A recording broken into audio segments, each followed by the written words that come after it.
Are you in that place where you're constantly asking yourself, should I stay or should I go? And what makes it worse is that nothing is clear. Some days feel warm enough to keep trying, and other days feel so lonely you can't believe you're still in the same house. If you're listening right now, there's a good chance you're carrying more than you're saying out loud, because this time of year has a way of squeezing the truth to the surface. Here's the part that should stop you in your tracks. Couples wait an average of 6 years to get help and support. And by then, they're not just struggling, they're exhausted. Welcome to Love Shack Live. This is the podcast for people at a relationship's crossroads, facing daily conflict and a growing emotional gap, but still hoping to rebuild something real and something that can last.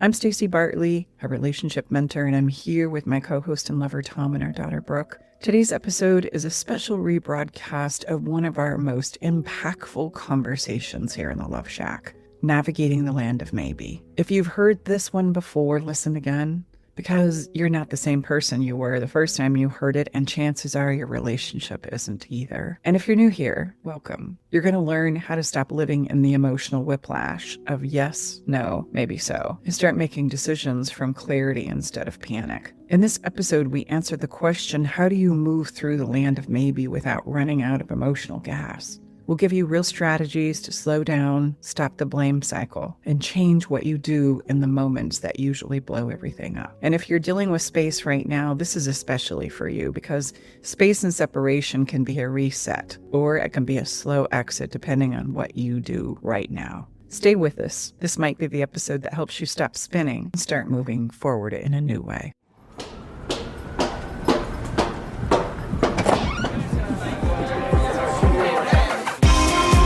Hey, thank you for coming. Welcome to the Love Shack. Yeah, land of maybe is something that us as couples spend a lot of time in, and we're also going to highlight this is a part of every single relationship. So what does the land of maybe mean for people that are saying, what the heck does that mean? Well, the land of maybe is kind of this place where you're trying to wonder, like, is this going to work? I mean, we find ourselves in these places where we go, this isn't what I thought love and our relationship was going to be. Happily ever after? This is not happily ever after? And this is kind of hard. And I'm starting to show up in ways that I'm not necessarily fond or proud of. And my partner is too. And we just kind of cross our fingers and hope this is going to go a little better. This is usually the time, especially if we're newly together in a committed relationship, where we're saying to ourselves in our own minds, or what we say in our body of work, babe, the movie, just don't be a problem. It's going to pass. It's okay. It's no big deal. You know, we start to just kind of start to minimize these things that we know are not working for us, big and small.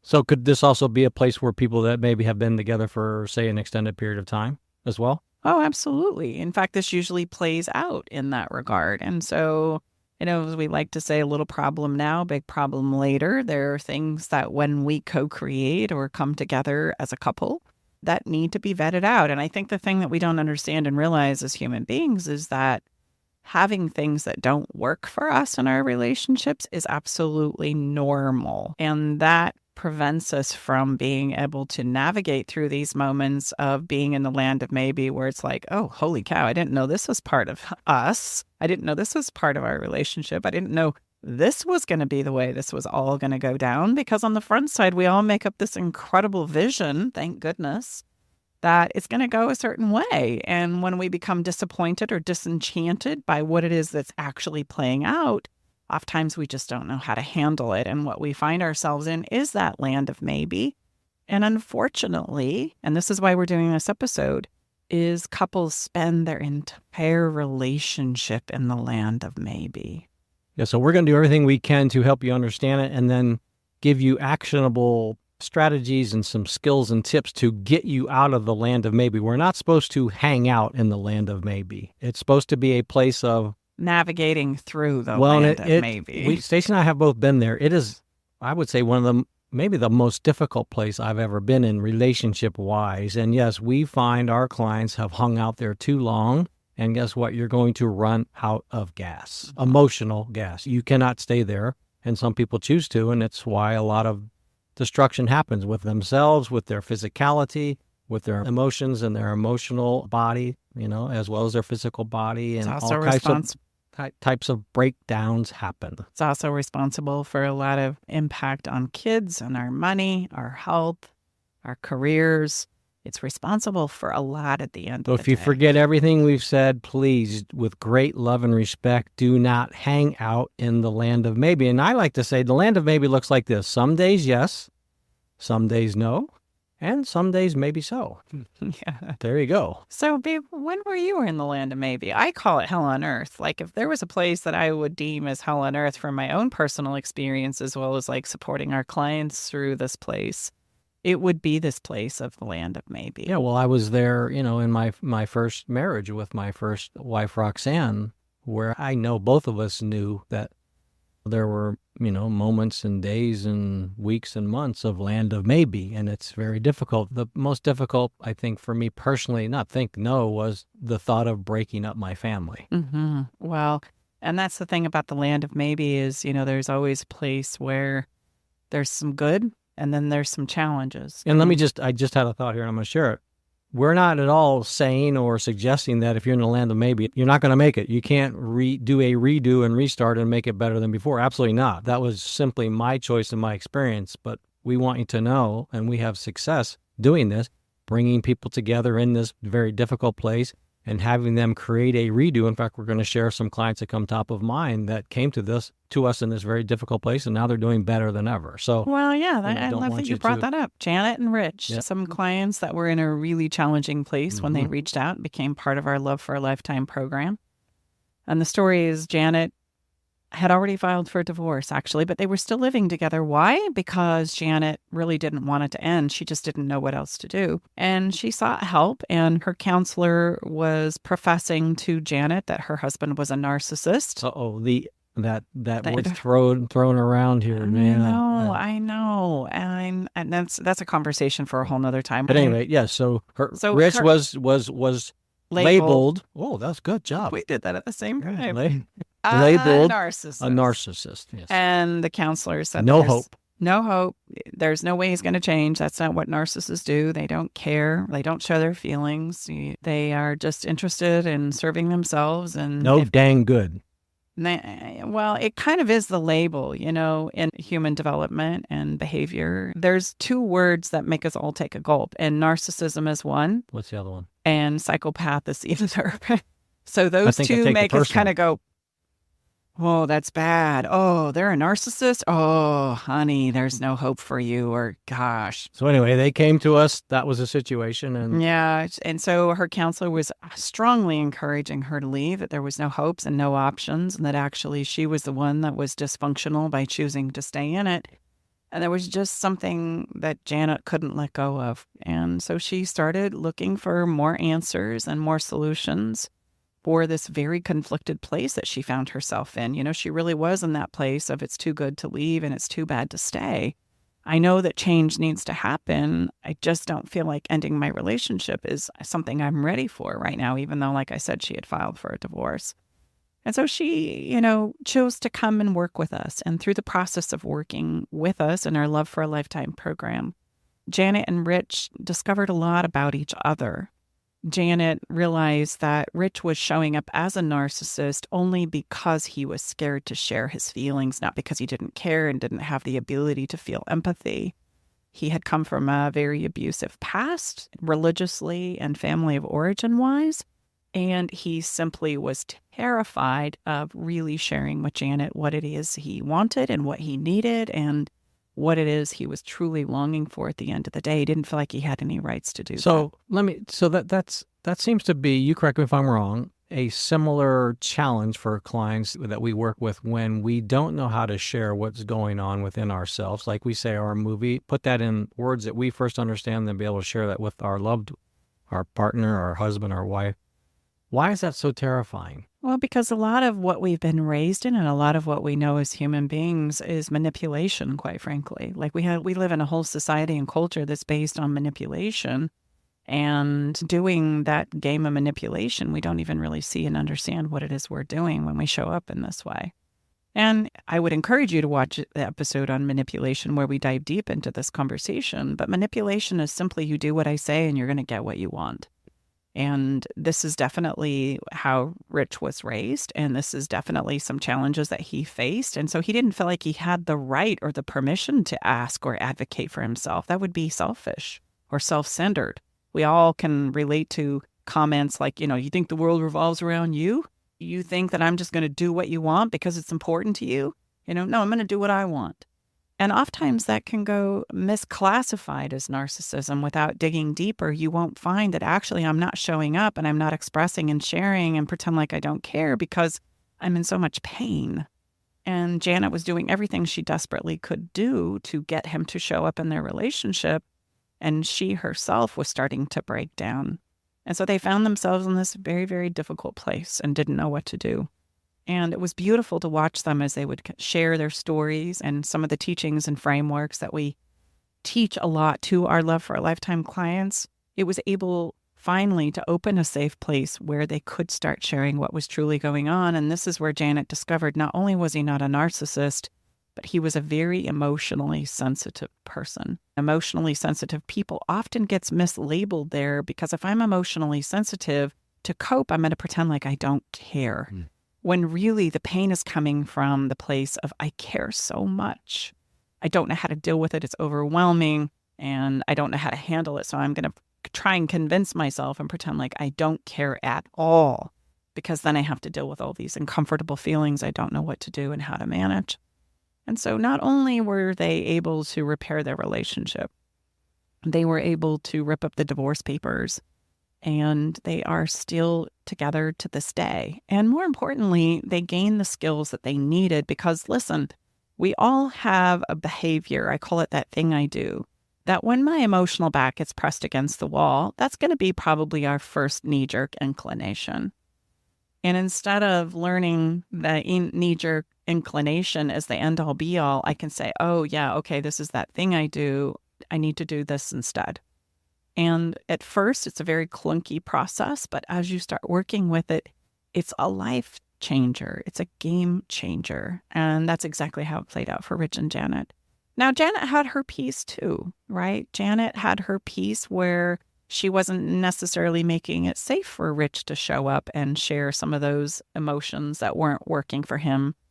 We do all have things that work for us and don't work for us in our relationships. Excuse me for interrupt. That brings me to, I bet, a common question, a common thought that people have when they're in this space is it's usually only one person's fault why they're in this place. Yes? Yeah, yes. Absolutely. And what do you find? I want you to think of relationships, or I would encourage our listeners and those who are in this place to look at it as a place of co-creation. Like we all have our part that we play in this. And sometimes we don't realize that what I do is absolutely the trigger for my partner. And then we fight and debate about who's right and who's wrong in that without looking at my own thing that I do. And I like to say to people who are new to us and finding our work, hey, we can turn anything around, really, literally. Anything can be healed from and moved on from. The one thing that's going to prevent you from doing that, though, is the unwillingness to look within yourself. If you're hell-bent on blaming your partner and looking at all their flaws and all of the situations that they've created in your relationship that they're responsible for, and you're kind of given the crown jewel of, well, I've done nothing, then I can't help you. So for those listeners that are saying, Stacy, I heard what you say, but you don't know my situation, what would you share with those folks? I would say, I appreciate that, and I understand how we come to those conclusions. I'm not trying to negate the fact that you've been through some serious challenges. There are moments in your relationship that have brought you to your knees. And I would say the easiest way out is to understand yourself and to do what you can do to do what I call getting yourself at the table. And what does that mean? That means I'm showing up in a way that feels good and congruent to myself. Because what we tend to do to create a new beginning in our relationships is try and become the version of what it is I think my partner wants me to be. I try and morph myself into this pretzel or go along with things that I know don't work for me, that I'm not comfortable being. And in the end, the whole thing backfires because I then become this shell of myself, this place or this person that I'm now not proud of. Now, if we understand the behavior behind it all, I show up as good as I feel. that all starts to make a lot more sense. So Rich and Janet were able to navigate to this place where Janet was able to be introspective and to look at what she was doing by playing the victim and dramatizing things. She was creating the space in an effort to get Rich's attention that created an unsafe space for him to show up. And the more she did it, the more he shut down. And that was literally how they had spent a decade or more of their relationship life, making up a lot of things that simply just weren't true once we understood what was at play and what was going down. Once they could share it, that in and of itself was a reconnector, even though they were sharing the difficult stuff, which is such a great thing to realize and understand. It doesn't have to be rainbows and unicorns. We can share the tough stuff, and that has the ability to bond us as well. And then as they got better at the skills that they were learning and what to do instead of that thing I do, they could go, oh, wait a minute, this is that uncomfortable feeling, this place where I go. And instead of doing this that I've always done, I'm going to do this other thing that I've learned that I know and then several times has gotten me to a different place and literally transform their relationship. So the ultimate key or the ultimate thing that moves people's needle, and I know this is what you're most passionate about, is changing our behavior. Yes, because until we change our behavior, we will do what we know, even though we know it's a non-working strategy and continues to take me to the same old places I don't want to go. And we will continue to go to those same old places that we don't want to go until we learn what to do differently. And is it possible to change our behavior if we don't practice? No, we are not able to change our behavior without practice. And I want you to think of love and the ability to get better and improve our love and relationships like anything else you improve and get better at. We do it over time, and we do it with learning and practice. And at first, it's really hard. At first, it's really messy.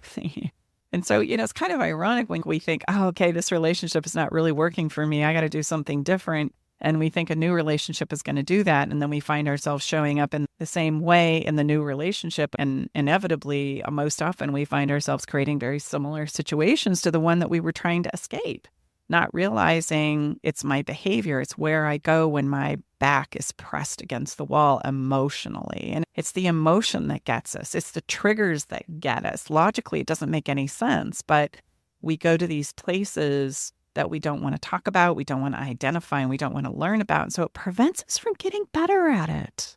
Long story short, it does prevent us from getting better at showing up differently. And would you also say that the type of practice required to change our behavior, certainly if you're in this place, is difficult to do without some skilled facilitation? Yeah, well, I thought what I wanted to do on this episode, babe, is I really wanted to break it down in regards to how it is we need to approach this land of maybe and what helps us get out of it fast. I think you touched on this in the beginning. The goal is in the land of maybe to not hang out there. The land of maybe is the most difficult place on the planet for relationships, and so many of us live our relationship lives there in that place. Sure, there's a few great moments, but most of the time is in navigating the turmoil, the past, the challenges, the difficulty, trying to shut the feelings down that I know I don't want to feel because this isn't working for me, but I don't know how to talk about it. And so we live our lives in this place and don't realize that when I choose to do that because I don't know what else to do, I'm going to run out of emotional gas. That's a real thing. I can run out of emotional gas and not have any passion or vitality or drive to even work on the relationship anymore. I'm exhausted. And if that's the place that we arrive at, we've got a big problem. It's not that we can't turn the relationship around. It's not that there aren't solutions to the challenges and problems that we face. It's that my give a damn doesn't care anymore. I'm out of gas. So much easier to turn it around before you've reached the place you've just described. That is the biggest risk that we face in relationships in this place of the land of maybe. So we want to understand it, address it, look at it as quickly as possible, and navigate through it as much as possible. And I want to just point out the land of maybe shows up in our relationships because there is something that's not working for one or both people in this co-creation of our relationship.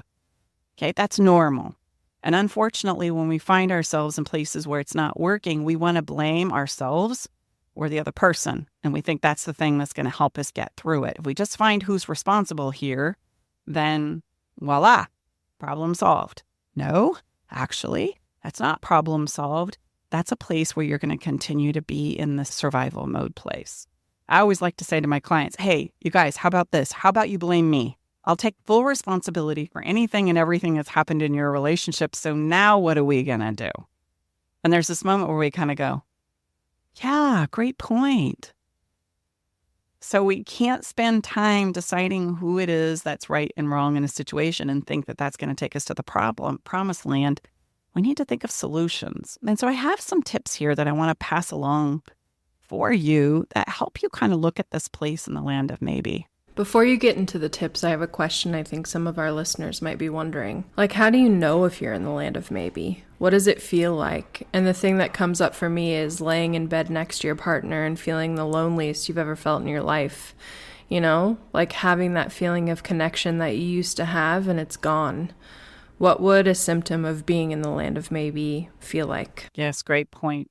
Being in the land of maybe is a place of conflict. There are things that are really good in your relationship that you really appreciate. So, for example, you might love the safety of living in your beautiful home. You might love the stability financially. You might love the beautiful children that you've created and that are a byproduct of that. You might love your in-laws. And there might be these really wonderful activities that you and your partner do. And when you do them, like there's no better place on earth. And then there are these long spans of where, like Brooke had described, I'm lonely, I feel disconnected, I don't know what to do. There are things that I need more of that I don't know how to get.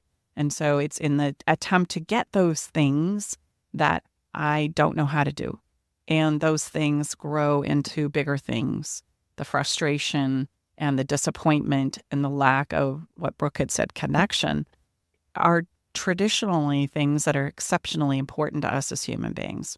We talk about it in terms of fairy dust. Fairy dust is basically hitting on those three basic primal needs that we have as a human being. And if those are missing in a relationship, even though we might know how to go camping, for example, or take the boat out and put it on the water, or visit the in-laws or spend time with the kids, and that brings me joy, there are long periods of time where emotionally I feel like I'm dying on the inside. I guess that's how I would describe it, thinking back to my own days of being in the land of maybe, is I feel like I'm dying on the inside and I'm desperately gasping for some emotional like sustenance to make me feel like I'm okay, that I'm alive, that I'm passionate, I'm delighted to be in this relationship. And that's my struggle. And so I cling to these little bits and pieces of joy that I do have. I can think of one relationship where it was all about being on the dance floor with this person. Like that was the place where I felt like I could really connect with him and we could have a great time. But that was one evening out of, once or twice a month that I felt like we were really there. And the rest of the time I was gasping for some form of like, and do you think so lonely? We have such resistance to what Brooke just described, or any of us, to where if we admit that, like, dang, this is not what I thought, then we have no chance to, is that what we have such resistance for? Which I tried to preface in the beginning, like, look, just because I made that choice, ultimately, that doesn't mean that that's how that, because we just shared Rich and Janet's story. But I mean, is that what most of us internalize, and that's the narrative that we have? Yes.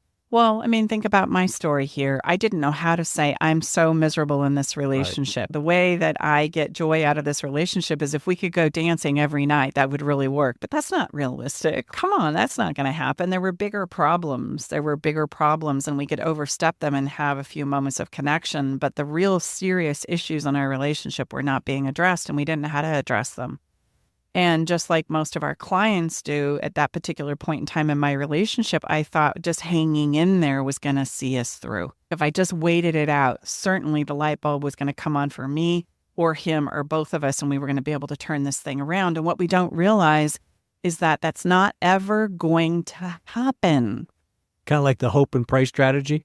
Because if it does, then what ends up happening is that I don't get skills, I don't learn, I don't practice anything different. I continue to practice what it is I know. I have another question. I remember when my marriage was ending, a very specific feeling where I had that you're talking about, Mom, too, where I was like, I don't want to be questioning this. I don't want to be questioning my marriage. I don't want these feelings to be creeping in my head. But it's almost like once you see them and once you have those thoughts for the first time, you can't unsee it. And then it feels like you can't escape the land of maybe. So what do you do then? You get some help and support. This is where the tips need to come into play, because there is a disappointing element to this land of maybe where you go, oh man, I wish I hadn't seen that. Oh man, I wish I didn't feel this way. Oh man, I don't want to address this. And what's interesting about this, I've done it and I see clients do it where they're trying to convince themselves. They don't want to talk about the problem because they're too busy trying to convince themselves that everything is okay. And at this point in time, everything becomes a really big deal. Hey, you know what? They brought me a gift. Oh, hey, guess what? They filled up my car with gas. Oh, hey, they took the kids out to get ice cream. Oh, aren't they great? Aren't they wonderful? So those would be the moments where you go to the some days maybe so. Mm-hmm.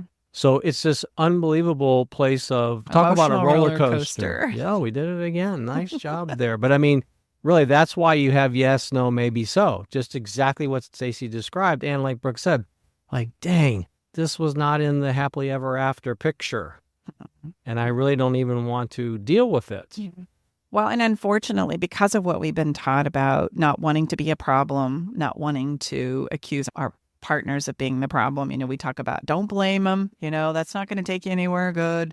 So how do you address something that's not working and not blow your relationship up at the same time? And because we don't have those kinds of conversations, we just shut down. And is it possible to do what you just described? Absolutely. Okay. Absolutely. But it has to be done with teaching, skills, and practice. So what got you into this situation? Yep, absolutely. Help. And it usually takes help from others. It's kind of like going to school.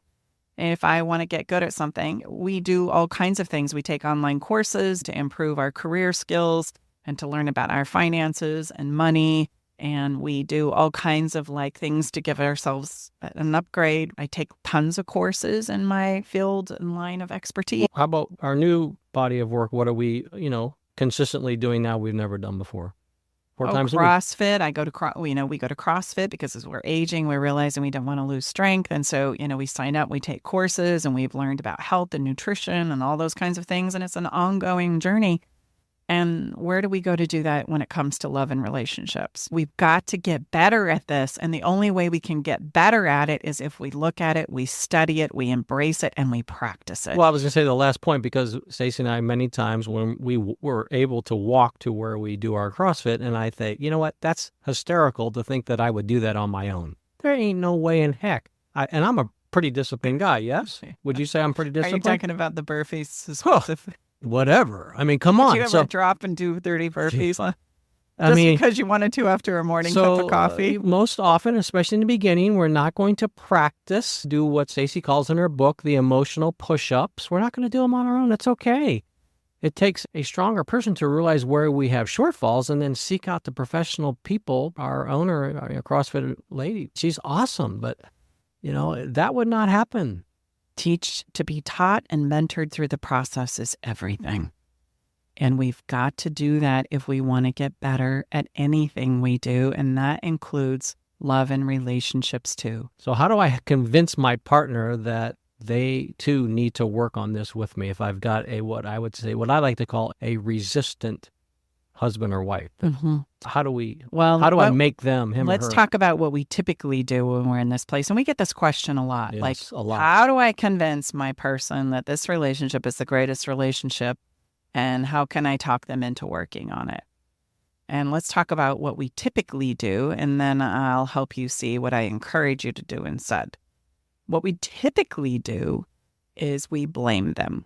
We say, hey, you know what, when you pull your stuff together, right? Or, hey, if you don't want to work on this relationship, then it means you don't love me and you don't care. And what are the kids going to say? And what are the in-laws going to say? And we come at it from a very negative, browbeating sort of conversation. Aren't I enough for you is a great question that we'll throw in there, or why am I not enough for you? What does it take to please you? I've done all of this for you and you're just going to cast me aside. How could you, you devil of a person, is typically how we approach this conversation. How about physical attraction? Does that come into play? You don't turn me on physically anymore? Well, you're talking about two sides. Okay. You're talking about a physical problem that may not work for me, and an emotional problem. Gotcha. And so if I'm trying to convince you to work on my relationship and I'm approaching it from a place of, look at everything I've done for you. I guess you don't care about me. What are the in-laws going to say about this? How are we going to help the kids navigate this? I'm heaping on the guilt. And I'm heaping on the guilt in hopes of turning you around and helping you work on our relationship. Obviously, if I heap on enough shame and guilt, then you're going to see the light and you're going to work on this because I'm going to make you feel browbeaten until you do. And I need you to understand that even though this is the natural inclination that we go to save our relationships, it is the absolute worst method we can turn to and use. What's going to happen is you're going to push your person away. They're going to shut down. They're not going to want to work on their relationship. Nobody wants to go into a session and come out feeling worse than when they walked in. Like, who wants to do that? And if this is the approach you're taking, this is often what shows up in my office without realizing it's not going to take us anywhere good any time ever. And I use that word very lightly. Ever and never and anything and always are words that I encourage you to stay away from. But in this particular instance, we cannot beat somebody up enough to motivate them to truly change and create the behavior that they need to have a successful relationship. So what I would encourage you to do instead, if you really want to give it a last go, is tell them how much you care. Tell them how much this relationship means to you and why. And you might be saying to yourself, oh, but Stacy, that's really vulnerable. I can't go there. Like, that's crazy. Why would I open myself up? And I'm going to say back to you, well, what are your options?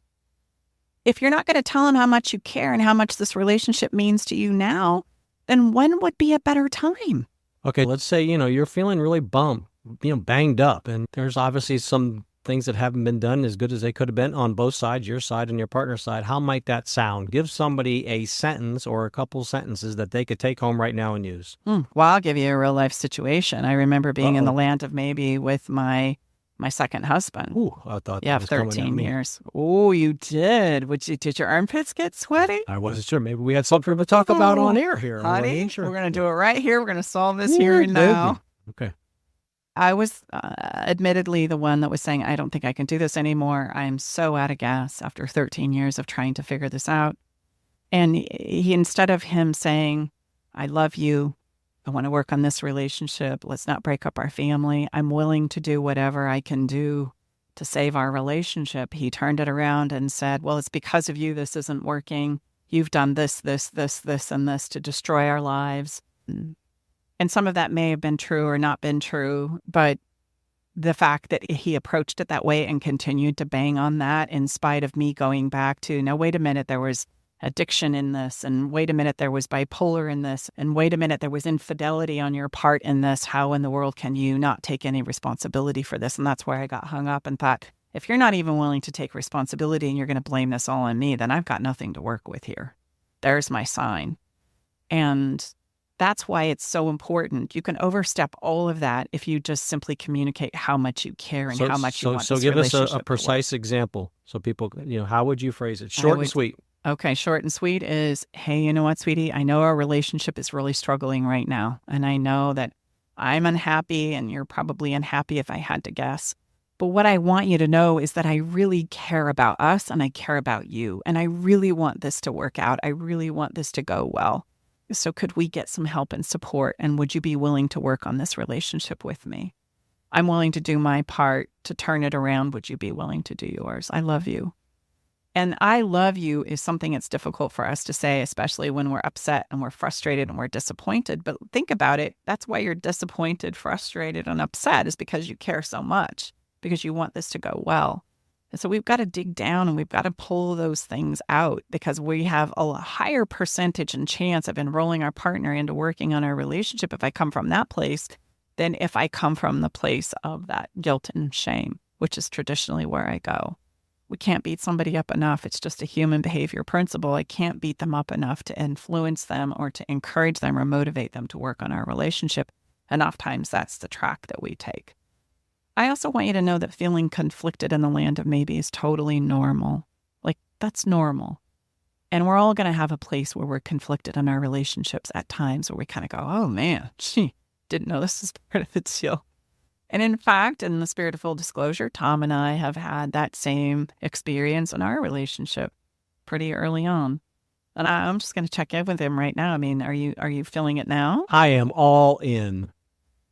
Again, as Stacy shared, look, you can have moments of this. You'll slip into this, but when you can get good at cleaning up your hot mess, when you're a hot mess, cleaning it up fast and efficiently and effectively, that's really the game changer for happily ever after. That's it, in my opinion, is being able to realize, look, we all make messes. We're humans. That Stacy loves to remind us that. So it's not as if it's not going to happen, but build for that. Mm-hmm. And I love you. I love you very much. I love you too. At least today, anyway. No. Today's looking pretty good. Yeah, I think we're good. So that's a key thing that I want you to remember in this. If by chance you find yourself in a difficult place right now, being in the land of maybe is normal to feel conflicted. That's telling you you're in the land of maybe, that there are things that are great and that you love about your relationship, but there are also some things that are not working. And it's addressing the things that aren't working and learning how to get through them that are going to help us navigate through the land of maybe as quickly and effectively and efficiently as possible. Speaking of that, though, do you find when people say, okay, I can't do this anymore, then is there all of a sudden a rush to thinking that it has to end? Well, that's my second tip is yes, because when we're in a tremendous amount of pain and we don't know what to do about it, we got to do something now. Like, hurry. Right. How are we going to solve this? What do you got? And you'd better start showing up differently. You're like, right now, today, or it's over. It's curtains. And that's just a sign that we're in a tremendous amount of pain and we don't know what to do about it. And so we tend to get anxious about it. And when we get anxious, we speed up internally as well as our actions and our behavior speed up. And then we feel like we got to do something to stop the pain, to shut it down, to find the answers.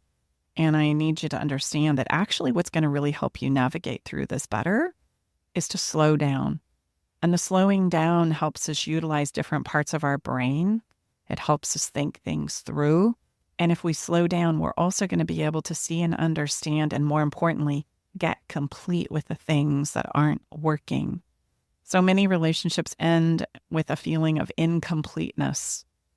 And that's a difficult place for us to live as we attempt to rebuild our lives. There are things that have gone unsaid, things that have gone unexplored, and things that have gone unlearned out of the relationship. And in the wisdom of our bodies, in our minds, and in our souls, we have this uncanny way of recreating them again in a different circumstance to give us yet another opportunity to learn and see and grow. And I would assert that if you aren't able to get complete, especially in this very important and difficult place, it's going to lead to a lot of regret. Mm-hmm. So the greatest thing we can do is slow down, realize there's time to figure this out. And in fact, if you want this to go really well, you must slow down. Next, I would encourage you to search. If you're feeling conflicted, that means I need more information. That means I need to try new things. So I'm going to encourage you to search for things that make sense, things that resonate, answers that you're needing, and maybe even help and support in bringing up those difficult conversations that you don't know how to have. They need to come up. And remember that having things in our relationships that don't work, that's normal. Everybody has things that don't work, especially from time to time in the relationship, because we're individuals and we all have different needs and wants in our relationships. And then the next thing I'm going to encourage you to do is switch it up. I can't tell you how many times couples come in and one says, I just need to move out of our bedroom. And I go, do it. Move down the hall, go 2 bedrooms down and see what it's like to sleep without your partner. And oftentimes this is the place where it's like, oh, actually come to realize I really thought I was done and I didn't like you, but I miss you. It creates a totally different emotional experience. So you're not necessarily saying moving out of it, just changing up the arrangement of the same house. It's kind of like when we become scared, it's like, nobody move. And we become paralyzed in place and nobody wants to do anything for fear it's going to be the wrong thing, without realizing what's going to help you understand what's available here is to do something different, switch it up, create. And that's the principle of contrast that maybe we should talk about at another time as well. But we need that. We need that to see and understand things that we've just grown numb to because we've been in so much frustration and pain for a long period of time. So we need to seek new learning. We need to seek information, new ideas, new perspectives, and then we need to switch it up. And that's going to help us see and understand ourselves and our partners and our relationship from a totally different place. That's the greatest gift we can give ourselves. So we've got listeners out there. Let's say we have listeners out there that makes a lot of sense to him or her that's listening, but we have that resistant partner. Are we done, or can one person literally change the trajectory of a relationship? Aha, well, here's the fun part. If somebody gets started and somebody does something different, that's switching it up. That's everything we just talked about. Okay. And you bring that back to the relationship. This happens a lot in our world as well, where somebody gets going and starts showing up differently in the relationship, and the partner sometimes are like, hey, knock it off.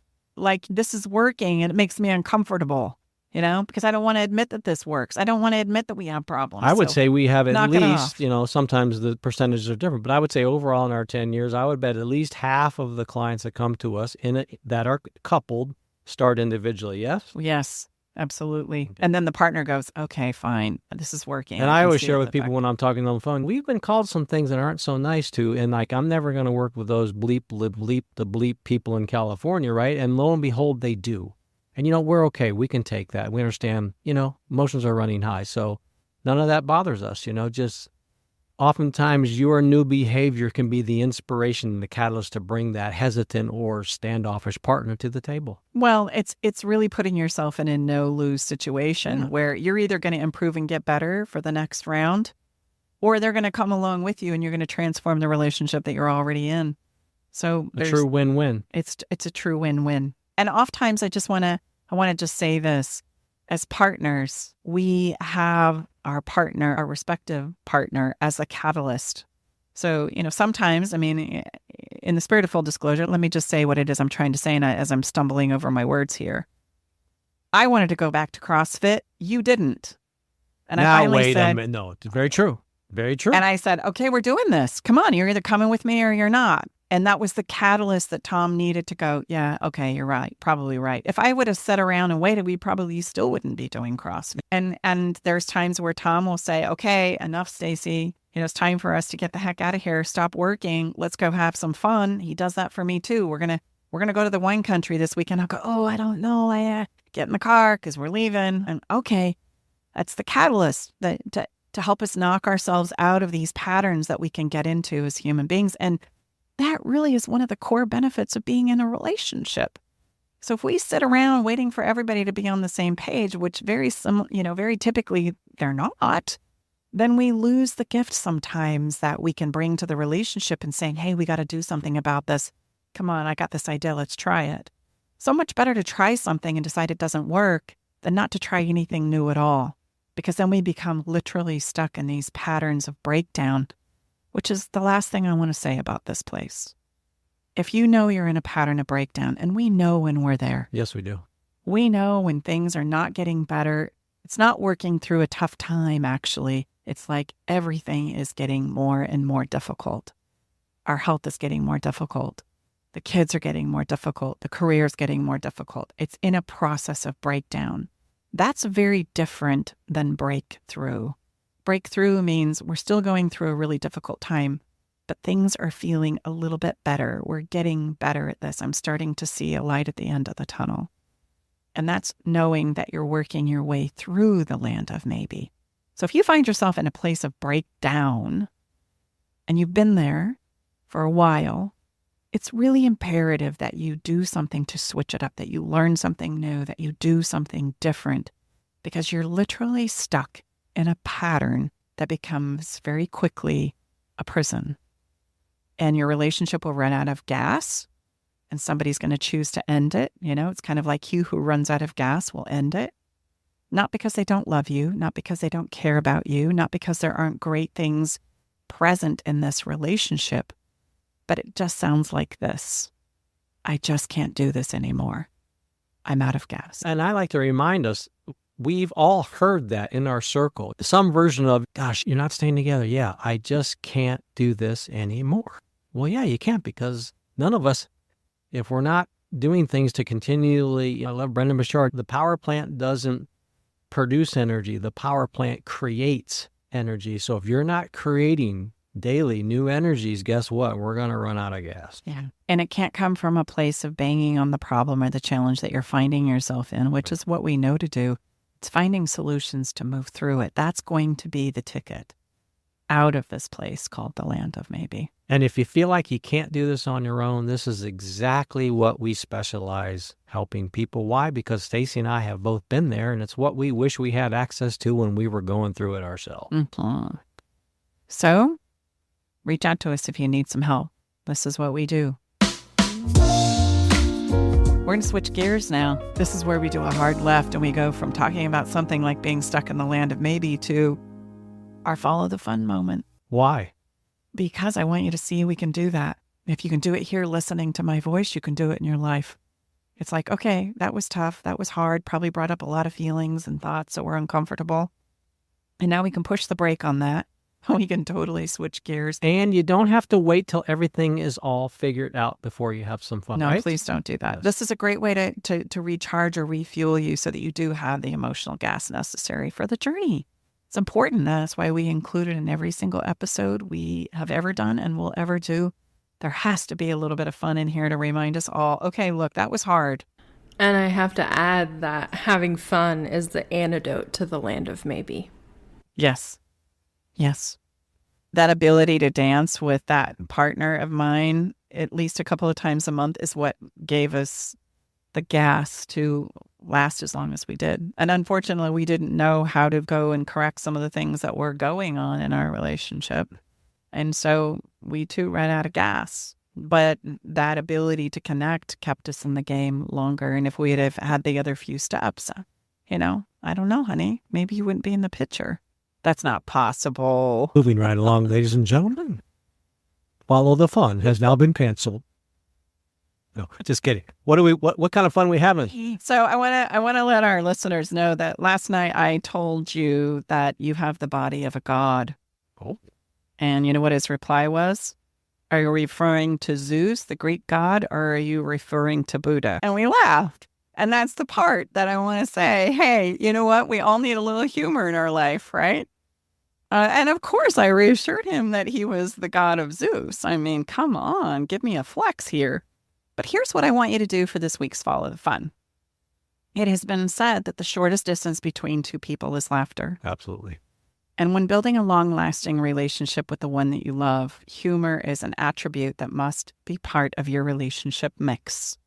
It's the place where even when we're going through a difficult time, we can take the pressure off, right? We can come back to the problem and circle around.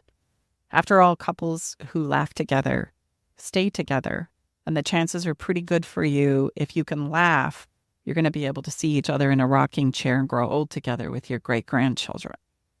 So this week, let's set aside some time to laugh together. Like, this is important. It's no, small thing. So I've got some tips here for you that I want you to consider. And the first one is really simple, prepare a meal and just look up some jokes online. There's hundreds of them. I did a little search on relationship jokes and I had hundreds of them pop up. So take turns sharing some jokes, right? Laughing about it. It's great fun. I get laughing. I feel a little bit better. It's really good and it switches up our entire chemistry. And it doesn't take much. So that's number one. That's simple. That's easy. Anybody can do that. Number two, if you want to get wild and crazy, how about you pick up some tickets to a local comedy club? Why don't you get out and really shuffle the deck, really create some contrast in your life? Go see somebody, even if it's somebody you don't know. It's going to be a new experience regardless of how you slice it. And I've not been to a comedy club where at least a handful of jokes have made it worth the ticket price.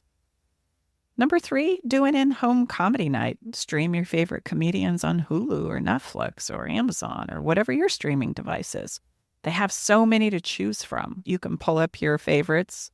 Mine happens to be Ron White. He's kind of crass and funny. And Fluffy's incredibly fun. Fluffy's incredible as well. Gabriel Iglesias. Yeah. Those are a couple of our favorites that we'll pass along to you. Check those out. You can do it right in the comfort of your own home. How about watch a movie that you both know makes you laugh? Which movie comes to that, right? Immediately.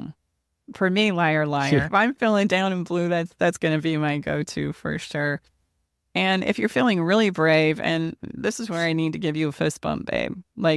Tom's even gone to an impromptu comedy class. I bribed him with a massage first and then drug him into an impromptu class where you're doing things on the fly. And you know what? You're really kind of funny. Put your problems on the shelf for a minute, throw back your head, and give yourself a moment to howl in laughter. Okay? That's the follow the fun moment. So, as we wrap up this episode, we're going to leave you with a song. Today's a great one. Why don't you tell us about? Well, I was doing some early work this morning, and was very respectful. Stacy likes to sleep a little bit longer than me, but that as we got closer to the time when I knew it was time for starting to wake Stacy up, a little bit longer it takes Stacy to get up than it does me. So I've got to kind of build in the time so we're not late for CrossFit, because if we're late, we have to do frickin' burpees. So that's a non-option. But at any rate, I just turned on Pandora and just, lightly, not too loud, and lo and behold, a few songs in, which was perfect timing when Stacy needed to get up. Stacy was already up. She said, "That's our song for today's episode." And man, I love this song. Mm-hmm. It's Diana Krall. Yeah, when she rocks. And the title of the song is Why Should I Care? And I love this because it does speak to this place of the land of maybe. Mm-hmm. And the song begins and opens with, was there something more I could have done? Or was I not meant to be with you? You're the one. Someone always wants to leave and someone always wants to stay. Why should I care? Why should I care about this? And it's a beautiful song, and you can check this song out on our website. We have a Spotify playlist as well, Love Shack playlist. You can check it out on Spotify, and if you want, you can check it out on our website. But this is a great place to feel the essence of what it is we've been talking with you about today. So, and I love music, and so I get to choose whether I'm going to include this in the show or not. So that's why we always have a song. I hope you enjoy it. Okay, I think that's a wrap for today, honey. I just can't overemphasize, this is a place that Stacy and I have such empathy, and it really hits close to our hearts because we've been there ourselves and we know people struggle. And I always say, when we're in this place, even my own two brothers, who are my best of friends, didn't even know to the degree of what I was navigating and how much I was suffering. So the point there, I share that to this is not what we go down to the water cooler and say, "How's it going, Fred?" "Great, my marriage is coming apart." We just don't share that. So I cannot overemphasize, do not hang out here and reach out to us. This is what we specialize in, and it is a place that we can help facilitate great transformation in your life, however it goes. What we know it has to go is go well. Mm-hmm. In the absence of going well, it will cause a lot of challenges and problems long term. Yeah. Before you go, I want to bring you back to something we shared at the very beginning of this episode. Couples wait an average of 6 years to get help. If you're already years into the maybe, the time is now, not later. Not after the next argument, not after the next round of hoping things will magically feel different.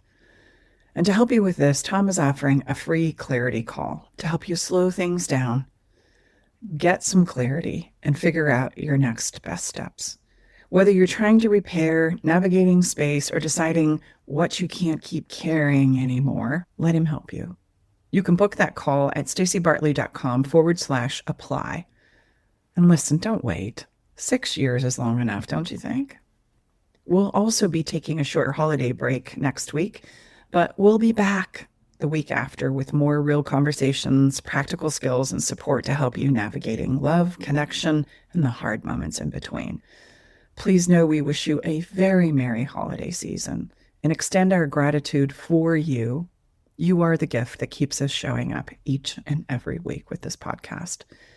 And listen, if this conversation moved you, helped you feel a little more seen, or gave you something to think about, please consider sharing it with someone you care about. That's how this podcast grows, human to human. And if it's helped you personally, please consider leaving us a review. Remember, love isn't enough, but skills are. Learn them, practice them, live them. Goodbye for now.